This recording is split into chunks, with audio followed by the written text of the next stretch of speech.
राज्य संस्था संपल्यावर आता आगामी राज्यसभा आणि महाराष्ट्र विधान परिषद निवडणुकांचे वेध राजकीय वर्तुळाला लागलेत। तर ठाकरेंच्या शिवसेनेने राज्यसभा आणि विधान परिषदेच्या दोन्ही जागांवर दावा केल्याची माहिती आहे। महाविकास आघाडीतील राज्यसभा आणि विधान परिषदेच्या जागा वाटपावर चर्चा सुरू आहे अशी माहिती ठाकरेंच्या शिवसेनेचे खासदार संजय राऊत यांनी दिली। एका जागेसाठी तिन्ही पक्ष एकत्र बसून निर्णय घेतील। शरद पवार भाजपसोबत जाणार नाहीत। शरद पवारांनी राज्यसभेत जाण्याची इच्छा व्यक्त केली असून महाविकास आघाडीत यावर चर्चा होईल असंही राऊत म्हणाले।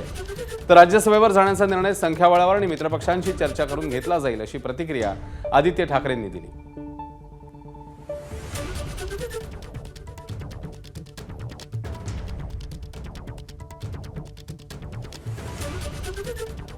अजूनही आपल्याला माहिती आहे आत्ता तरी आपण पाहताय सगळे जे काही आहे जे आकड्यांप्रमाणे असेल तर शिवसेनेची सीट आहे आणि निश्चितप्रमाणे त्या दिशेने महाविकास आघाडीमध्ये चर्चा होईल। अजून ह्या सगळ्या काही ज्या चर्चा आहेत ह्या बाहेर अफवा आहेत, कुठेही अधिकृत चर्चा झालेली नाहीये। विधान परिषदेत असो किंवा राज्यसभेत असो संख्याबळावर जर आपण पाहिलं आणि रोटेशनमध्ये पाहिलं तर हा शिवसेनेची वेळ आहे, शिवसेनेची जागा आहे। याच्यामध्ये फक्त राज्यसभेचा विषय नाही, विधान परिषदेच्या निवडणुका सुद्धा याच्यामध्ये आहेत।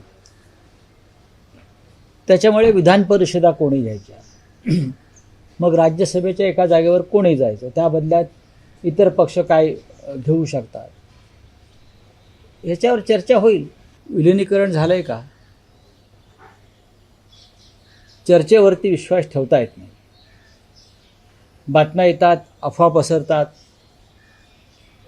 पण या क्षणी शरद पवार किंवा त्यांचा पक्ष महाविकास आघाडीत आहेच। शरद पवार साहेबांशी जेव्हा माझी चर्चा झाली तेव्हा त्यांनी आपली भूमिका आणि इच्छा व्यक्त केली, होय मी राज्यसभेत जाणार आहे।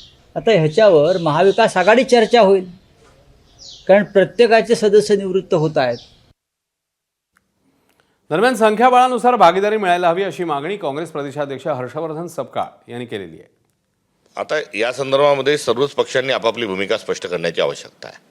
त्यामध्ये काँग्रेसही आहे, युबीटी पण आहे, राष्ट्रवादी शरद पवार साहेबांचाही गट आहे की आगामी काळामध्ये इंडिया अलायन्स आपलं कसं राहणार आहे, आपल्याला कशा पद्धतीने पुढे जायचं आहे हे ठरवण्याची कुठेतरी आवश्यकता आहे। एक आम्ही राजकीय पक्ष आहोत, तिथे आमचं एक संख्याबळ आहे आणि त्या संख्याबळाच्या अनुषंगाने आम्हाला भागीदारी मिळाली पाहिजे, ही एक स्वाभाविक स्वरूपाची त्या ठिकाणी अपेक्षा राहणार आहे। ती तिन्ही पक्षाला राहणार आहे। त्या अपेक्षेच्या अनुषंगानं आणि सगळ्यात ज्या अपेक्षा आहेत त्या पूर्ण होऊ शकणार नाही, त्यामुळे त्याबाबत एक चर्चेची आवश्यकता आहे आणि त्या चर्चेतून पुढे जाता येईल। या सगळ्याबद्दल भाजपचे केशव उपाध्ये काय म्हणतात तेही बघूया। शरद पवार आणि उद्धव ठाकरे आणि परिस्थिती, राज्यसभा आणि विधान परिषद निवडणूक। राज्यसभा आणि विधान परिषदेला प्रत्येकी एकच जागा येऊ शकते महाविकास आघाडीतील 3 पक्षाची, आणि स्वाभाविकपणे काँग्रेसने जाहीर केलंय की जर राज्यसभेला शरद पवारांना पाठिंबा दिला तर विधान परिषदेला उद्धव ठाकरेंना पाठिंबा देता येणार नाही। त्यामुळे या तथाकथित 2 मित्रांमध्ये आता कुर्बानी कोण देणार, राज्यसभेसाठी शरद पवार की विधान परिषदेसाठी उद्धव ठाकरे, हे पाहणं औत्सुक्याचं ठरेल। तर भाजपचे नेते आणि मंत्री आशिष शेलार काय म्हणतात याबद्दल तेही बघूया। याची पूर्ण माहिती त्या पक्षांची भूमिका समोर आल्यावर घेता येईल। त्यांच्या भूमिका त्यांनी स्पष्ट कराव्यात, उमेदवार टाकावेत न टाकावेत, समर्थन द्यावं समर्थन न द्यावं, एकदा गोष्टी समोर येऊ तर द्या। पण एक गोष्ट खरी आहे जी आज महाराष्ट्राला कळली, आम्ही ती वारंवार सांगत होतो की हे सत्तेसाठी एकत्र आले, स्वार्थासाठी एकमेकाचा राजकीय जीवसुद्धा घेतील। हेच आपण सर्व पक्षांचं बघतोय। महाविकास आघाडीतल्या स्वार्थ ज्या वेळेला होता तेव्हा गळ्यात गळे, आणि स्वार्थ स्वतःचा आल्यावर एकमेकाचे गळे पकडणे हा धंदा यांचा सुरू झालाय।